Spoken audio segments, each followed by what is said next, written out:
Perkenalkan, nama saya Idewa Winada Giri Putri, nomor absen 4 dari kelas 10 IPS 1.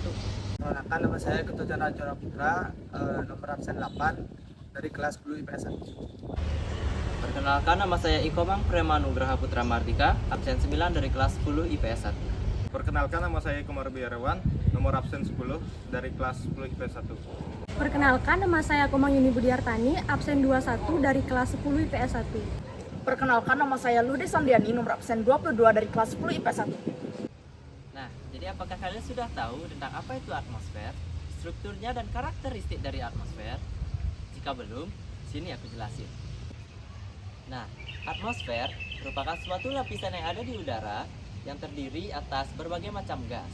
Nah, gas-gas penyusun dari atmosfer, yang pertama ada nitrogen yang memiliki kadar sekitar 75%. Setelah itu ada oksigen, karbon dioksida, nitrogen, hidrogen, dan lain-lain. Fungsi dari atmosfer yaitu untuk melindungi bumi dari sinar ultraviolet matahari sehingga tubuh ini masih mampu untuk menahan panasnya. Pada malam hari, atmosfer berfungsi untuk menahan keluarnya panas dari suhu bumi sehingga suhu pada bumi tetap hangat. Selain itu, atmosfer juga berfungsi untuk melindungi matahari dari meteor yang berasal dari luar angkasa. Nah, ciri-ciri dari atmosfer yaitu terdiri atas uap air, debu, tidak berwarna, tidak berbau, dan tidak berwujud. Kemudian atmosfer dapat dirasakan melalui angin. Atmosfer juga memiliki tekanan, dan atmosfer juga bersifat dinamis. Lapisan-lapisan yang menyusun atmosfer. Yang pertama, ada troposfer, yaitu merupakan lapisan paling bawah dan paling terdekat dengan permukaan bumi dengan ketinggian 0 hingga 12 km. Pada lapisan ini, terdapat berbagai fenomena cuaca dan gejala optik. Yang kedua, ada lapisan stratosfer dengan ketinggian 12 hingga 50 km. Pada lapisan ini, terdapat lapisan ozon. Selanjutnya ada lapisan mesosfer. Lapisan ini berada pada ketinggian 50 hingga 80 km. Lapisan ini memiliki suhu yang sangat dingin dan rapat, sehingga apabila ada meteor yang memasuki bumi, meteor tersebut akan terbakar sebelum mencapai permukaan bumi. Selanjutnya, ada lapisan termosfer dengan ketinggian 80 hingga 400 km. Pada lapisan ini, terdapat suatu lapisan yang disebut ionosfer. Dan lapisan ini adalah tempat terjadinya peak aurora. Selanjutnya yaitu lapisan terakhir atau lapisan yang paling luar dari atmosfer di bumi, yaitu merupakan lapisan eksosfer dengan ketinggian di atas 400 km. Lapisan ini merupakan tempat satelit itu mengorbit.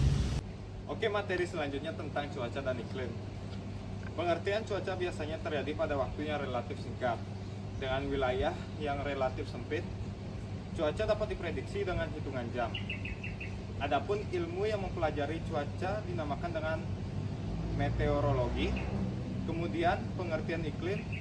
Iklim merupakan rata-rata keadaan cuaca dalam satu tahun. Namun ketentuan ini berdasarkan penelitian yang dilakukan dalam waktu yang relatif lama. Ilmu yang mempelajari iklim dinamakan klimatologi. Kemudian perbedaan cuaca dan iklim.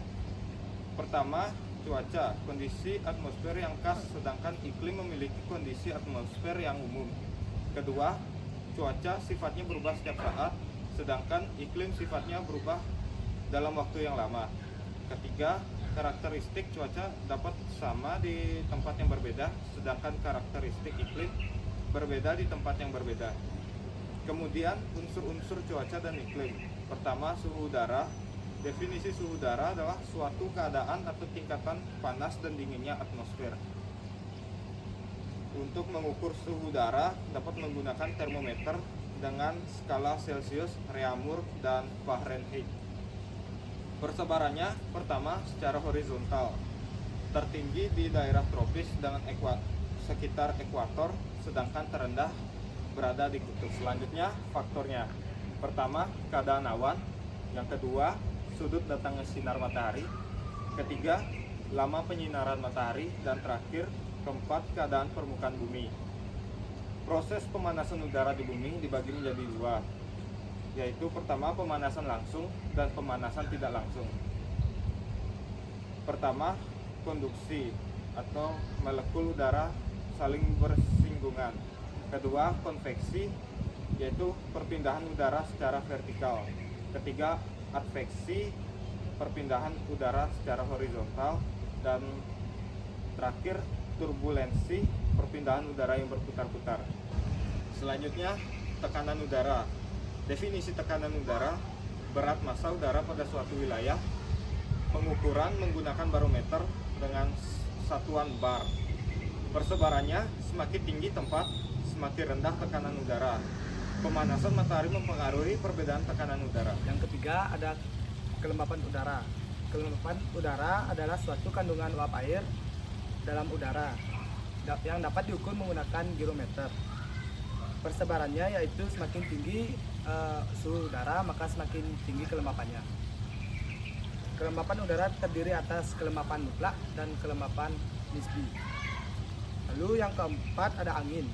Angin adalah suatu pergerakan massa udara di suatu wilayah yang dapat diukur menggunakan anemometer. Persebarannya yaitu tekanan udara tinggi ke tekanan udara rendah.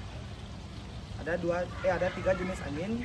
Yang pertama angin pusat, yang kedua angin muson, dan yang ketiga angin lokal.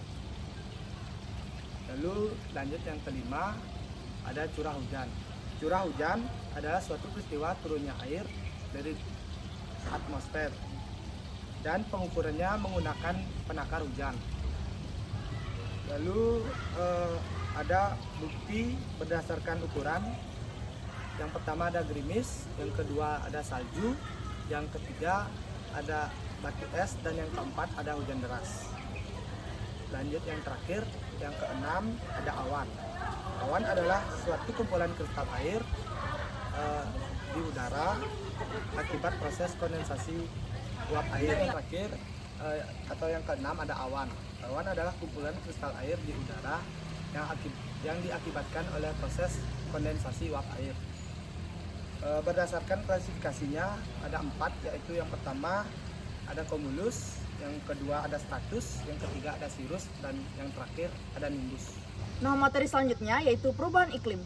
Perubahan iklim adalah fenomena jangka panjang yang terjadi pada pola iklim regional hingga global. Nah, ngomong-ngomong tentang perubahan iklim nih, kalian tahu nggak apa aja faktor penyebab dari perubahan iklim? Salah satu faktornya yaitu pemanasan global. Pemanasan global adalah peristiwa meningkatnya suhu rata-rata di permukaan bumi yang disebabkan oleh gas rumah kaca. Faktor penyebab dari adanya pemanasan global ini yaitu yang pertama, transportasi. Kenapa transportasi? Karena transportasi dapat menghasilkan karbon dioksida, yang mana karbon dioksida ini merupakan salah satu gas penyebab efek rumah kaca.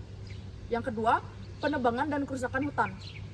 Dengan adanya penebangan dan kerusakan hutan ini, jumlah pohon di hutan akan semakin sedikit, sehingga penyerapan karbon dioksida akan terhambat. Yang ketiga, sampah. Jumlah sampah dengan jumlah penduduk berbanding lurus, sehingga semakin banyaknya penduduk, maka semakin banyak sampah yang akan dihasilkan. Sampah dapat menghasilkan gas metana. Dan yang keempat yaitu peternakan dan pertanian. Nah, kayak orang sakit nih, si perubahan iklim juga ada gejalanya loh. Gejala perubahan iklim yaitu terjadinya El Nino dan La Nina. Apa sih itu El Nino dan La Nina? El Nino yaitu peristiwa meningkatnya suhu muka laut di daerah Pasifik Timur dan Pasifik Tengah. Peristiwa ini menyebabkan daerah Pasifik Timur dan Pasifik Tengah mengalami hujan lebat, sedangkan Pasifik Barat yaitu Indonesia mengalami kemarau panjang. Selanjutnya ada La Nina. Bisa kita bilang sih La Nina ini adalah kebalikan dari El Nino. La Nina adalah peristiwa meningkatnya suhu muka laut di daerah Pasifik Barat, sehingga di daerah Pasifik Barat ini akan terjadi hujan yang lebat, dan di daerah Pasifik Tengah dan Timur akan mengalami kemarau yang panjang. Selanjutnya ada kondisi iklim di Indonesia. Yang pertama ada iklim maritim. Indonesia mengalami iklim maritim karena wilayahnya berada di antara perairan, membuat iklim Indonesia stabil. Amplitudo suhu harian pada wilayah ini akan kecil. Penguapan yang tinggi akan berpengaruh terhadap pembentukan awan dan terjadinya hujan. Yang kedua ada iklim muson. Iklim muson ini adalah iklim yang dipengaruhi oleh angin muson yang berubah-ubah tiap periode tertentu. Iklim muson yang ada di Indonesia dipengaruhi oleh angin muson barat dan utara. Yang pertama ada pengertian angin muson barat. Angin muson barat ini bergerak pada saat matahari berada di BBS. Wilayah utara akan mengalami tekanan tinggi. Angin bergerak dari utara ke selatan. Ini terjadi pada bulan Oktober sampai bulan Maret. Angin muson barat ini menyebabkan Indonesia mengalami musim hujan. Selanjutnya ada pengertian angin muson timur. Angin muson timur bergerak pada saat matahari berada di BDU. Wilayah selatan akan mengalami tekanan tinggi. Angin bergerak dari selatan ke utara. Ini terjadi pada bulan Maret sampai Oktober.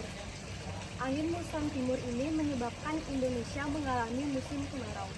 Selanjutnya ada iklim tropis. Rata-rata curah hujan tahunan tinggi lebih dari 2000 mm per tahun. Rata-rata suhu 28 derajat Celcius di wilayah pesisir, 26 derajat Celcius di wilayah pedalaman dan dataran tinggi, serta 23 derajat Celcius di wilayah pegunungan. Kelembapan udara sekitar 65-90%. Kita akan membahas dampak perubahan iklim. Yang pertama ada mencairnya bongkahan es di kutub menyebabkan permukaan laut naik. Kedua, air laut naik dapat menenggelamkan negara kepulauan. Tiga, meningkatnya resiko kebakaran hutan. Yang keempat, menyebabkan terjadinya El Nino dan La Nina. Dan yang kelima, ada suhu bumi memanas menyebabkan air permukaan menjadi kering dan menyebabkan air menjadi langka.